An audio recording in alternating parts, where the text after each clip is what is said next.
அண்மைச் செய்தி.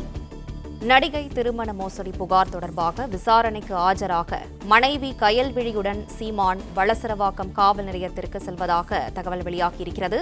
சென்னை பாலவாக்கத்திலிருந்து சீமான் இருக்கும் Vadapalani green park ஹோட்டலுக்கு கயல்விழி சென்று கொண்டிருக்கிறார்.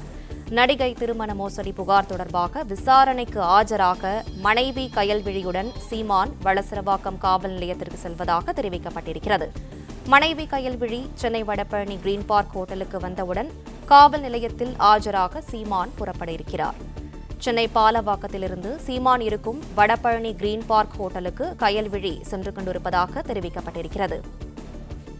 நடிகை திருமண மோசடி புகார் தொடர்பாக விசாரணைக்கு ஆஜராக மனைவி கயல்விழியுடன் சீமான் வளசரவாக்கம் காவல் நிலையத்திற்கு செல்வதாக தெரிவிக்கப்பட்டிருக்கிறது.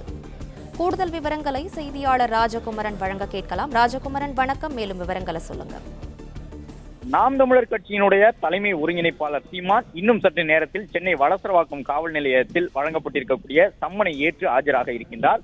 நடிகை ஒருவர் கொடுத்திருந்த திருமண மோசடி புகாரில் நாம் தமிழர் கட்சியின் தலைமை ஒருங்கிணைப்பாளர் சீமானுக்கு அந்த சம்மன் வழங்கப்பட்டிருந்த நிலையில் சென்னை வடபழனியில் இருக்கக்கூடிய தனியார் நட்சத்திர விடுதியில் தற்பொழுது தனது வழக்கறிஞர்களுடன் சீமான் ஒரு நீண்ட ஆலோசனையை மேற்கொண்டிருக்கின்றார். 1 மணி நேரத்திற்கு மேலாக இந்த ஆலோசனை நீடித்து வரக்கூடிய சூழ்நிலையில் இன்னும் சற்று நேரத்தில் சீமானுடைய மனைவி கயல்விழி வருகை தர இருக்கின்றார். அவர் வந்தவுடன் மனைவியோடு சேர்ந்து சம்மனில் ஆஜராவதற்காக இங்கிருந்து வடபழனியில் இருந்து வளசரவாக்கம் செல்ல இருக்கின்றார் சீமான். ஏற்கனவே வழக்கறிஞர்களுடன் தனது ஆலோசனையை நிறைவு செய்திருக்கக்கூடிய அவர் மனைவி கயல்விழியினுடைய வருகையை எதிர்பார்த்து தற்போது காத்திருக்கின்றார்.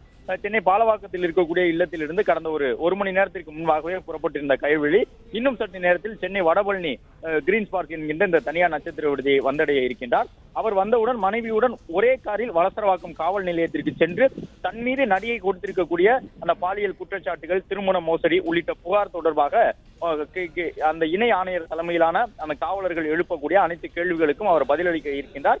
சம்மனில் ஏற்கனவே ஆஜரான பொழுதும் மனைவி கயல்விழியுடன் சேர்ந்துதான் அந்த காவல் நிலையத்திற்கு சீமான் சென்றிருந்தார். தற்பொழுதும் கடந்த 2023ஆம் ஆண்டு சம்மன் வழங்கப்பட்டிருந்த பொழுது மனைவியுடன் சென்று சம்மனில் ஆஜராகி நடிகை கொடுத்திருந்த திருமண மோசடி புகார் குறித்த கேள்விகளுக்கெல்லாம் அவர் பதிலளித்திருந்த நிலையில் இந்த முறையும் தன்னுடைய மனைவியுடனே சீமான் செல்ல இருக்கின்றார். தற்போது அந்த காவல் நிலையம் அமைந்திருக்கக்கூடிய வளசரவாக்கம் பகுதி முழுவதுமாக நாம் தமிழர் கட்சி தொண்டர்கள் குவிந்திருக்கின்றார்கள். நூற்றுக்கணக்கான நாம் தமிழர் கட்சியினர் அந்த பகுதியில் தடுப்புகளை மீறி காவல் நிலைய பகுதிக்கு செல்வதற்காக முயற்சித்துக் கொண்டிருக்கின்றார்கள். எனவே அங்கு ஒரு பரபரப்பான சூழல் தான் காணப்படுகின்றது.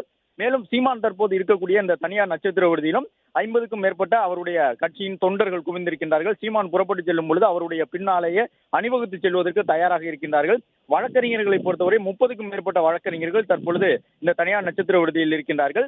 வழக்கறிஞர்கள் உடனான ஆலோசனை நிறைவடைந்திருக்கக்கூடிய சூழ்நிலையில் கயல்விழி வந்தவுடன் மனைவியுடன் ஒரே காரில் சென்று சம்மனில் ஆஜராகி பதிலளிப்பார் சீமான் என்கின்ற ஒரு தகவலை நாம் தமிழர் கட்சியினர் தெரிவித்திருக்கின்றார்கள். 1 மணி நேரத்திற்கு மேலாக அந்த ஆலோசனை நடைபெற்று வருகின்றது. சரியாக 8 மணிக்கு மேலாக காவல்துறையினர் அறிவுறுத்தி இருப்பதற்கு ஏற்ப சம்மனை வாங்கி சீமான் அந்த ஆஜராகி அதற்குரிய விளக்கங்களை வழங்குவார் என்ற தகவலையும் காவல்துறையினர் தரப்பில் எதிர்பார்த்திருக்கின்றார்கள்.